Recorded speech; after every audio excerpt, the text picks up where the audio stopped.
बोलता Bihar news channel में आपका स्वागत है। अभिवादन स्वीकार कीजिए। मैं हूं नजरे आलम सिद्दीकी।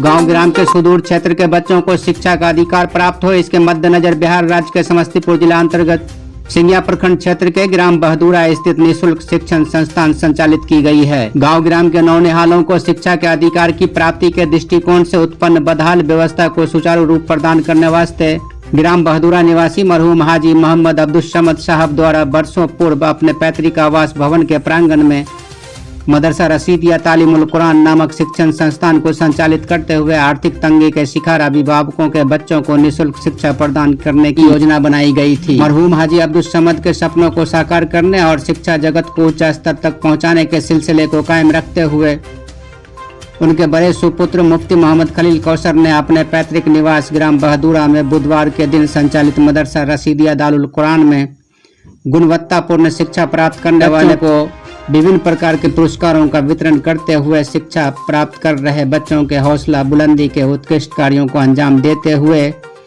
उपस्थित अभिभावकों से आह्वान किया है कि अपने बच्चों के उज्जवल भविष्य को बनाए रखने के लिए अपनी अपनी जिम्मेदारी सुनिश्चित करें। देखिए ये तालीमी इदारा जो आपके गांव में चल रही है और किस मंसूबा के तहत ये चलाई जा रही है, इतनी तालीमी इदारा को जो कायम किए हुए हैं और जो यहाँ बच्चे तालीम पा रहे हैं, क्या मिशन है और क्या मकसद? अल्हम्दुलिल्लाह हमारे वालिद साहब रहमतुल्लाह अलैह ने इस इदारे को कायम किया और उनका मकसद यही था कि हमारी कौम के अंदर, हमारे गांव के बच्चों के अंदर तालीमी रुझान वो अपने आप को एक अच्छा इंसान बनाने की कोशिश करें, यही इसका मकसद है और इसी के लिए सारी मेहनतें हो रही हैं। बच्चों की तादाद अच्छी खासी देखी जा रही है। कितने बच्चे की तादाद होंगी यहाँ?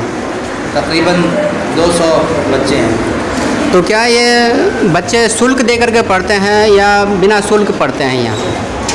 हाँ अल्हम्दुलिल्लाह यहाँ तालीम हासिल करने के बाद जो हमारे गांव में स्कूल है उसमें भी जाते हैं। यहाँ जो बच्चे तालीम पा रहे हैं वो मुफ्त में तालीम पा रहे हैं या इसका कुछ शुल्क भी लिया जाता है, कुछ फीस भी? ये हमारे वालिद साहब का मिशन था कि हम तालीम पर कोई फीस नहीं लेंगे और तालीम जो है बग़ैर फ़ीस के अल्हम्दुलिल्लाह तालीम दी जा रही है।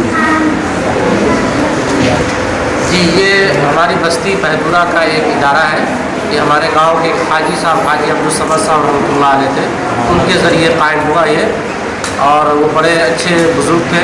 उन्होंने इस गांव में जो तालीमी पसमानदगी है, अक्सर लोग गरीब और मज़दूर हैं जो अपना घर बार चलाने के लिए दिल्ली कलकत्ता पंजाब रहते हैं, तो उनके बच्चे बेपढ़े और बगैर तालीम के न रहें, इसलिए उन्होंने ये कोशिश की कि हमारे वास्ते से हमारे गांव में तालीम की रोशनी फैले और जो हमारे गरीब मज़दूरों के बच्चे हैं कि अगर उनको मुफ्त शिक्षा न दी जाए तो वो अच्छी तालीम न पा पाएंगे। इसलिए उन्होंने यहाँ पर बहुत ही गुणवत्तापूर्ण और निःशुल्क तालीम का इंतज़ाम किया। तो ये उनकी बहुत बड़ी खिदमत है। ये उनके बड़े पुत्र हैं और अब जो है ये उनकी जगह जिम्मेदारी अदा कर रहे हैं, बहुत अच्छे तरीके से लेकर के चल रहे हैं और ये गांव की और समाज की, बल्कि मेरे हिसाब से देश की भी बड़ी खिदमत है।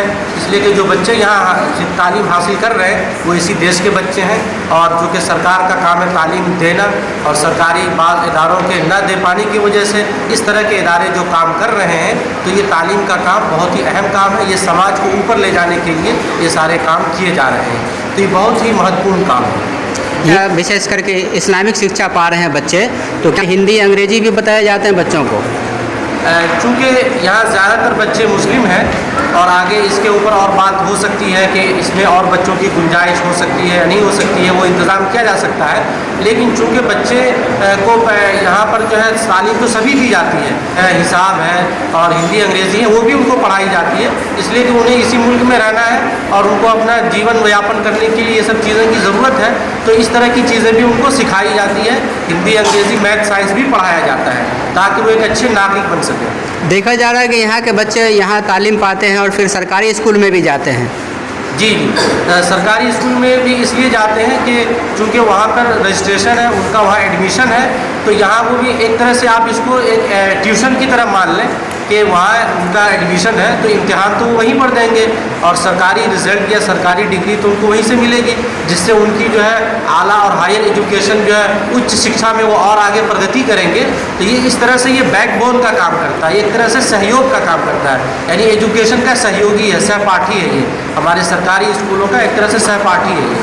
तो क्या स्कूल का टाइम को देखते हुए यहाँ पढ़ाई का काम चालू होता है? जी जी, स्कूल की जो टाइमिंग है उसका लिहाज रखा जाता है कि जो स्कूल का ऑफ टाइम है उसमें बच्चे यहाँ आए सुबह और शाम, और जो स्कूल का मेन टाइम है उसमें बच्चे वहाँ जाएं, और ऐसा उनके जो गार्जियन होते हैं उनको भी बताया जाता है कि वो यहाँ भी भेजें और वो अपने बच्चों को वहाँ भी पढ़ने के लिए भेजें ताकि उनकी शिक्षा मजबूत रहे।